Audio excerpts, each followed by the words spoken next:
Hi, my name is Catherine Went with Syscon, and thanks for taking a moment of your time. Today I wanted to talk to you about staying on top of your receivables. The example I'm going to use is a construction company, but because of the many companies and industries that are receiving payments electronically, this will apply to just about anybody. So I hope you'll stay with me on this. So we have a client who sent us a copy of a form that had information about their banking information and the email to send confirmations to, and it came from a city that they were working with. Turns out they had been calling because they hadn't received a payment on an open receivable. It wasn't too old, maybe about a month and a half after the date that they expected it.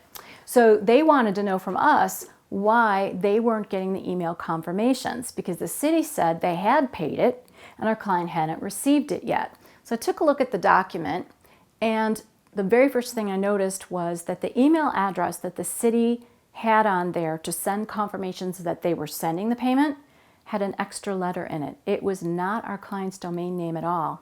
This was a scam.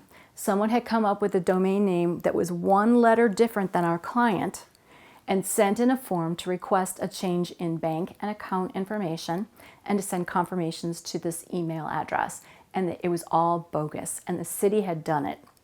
So now the good news is our client was staying on top of the receivables. They were able to find this out within a reasonable period of time, and it wasn't like months of payments had gone out. It was unfortunate that the one had, but at least they were on top of their AR. So a really good reason to be sure you're following up on your receivables, because they didn't know that the city had received this form requesting the bank change, so they had no reason to be checking in on it.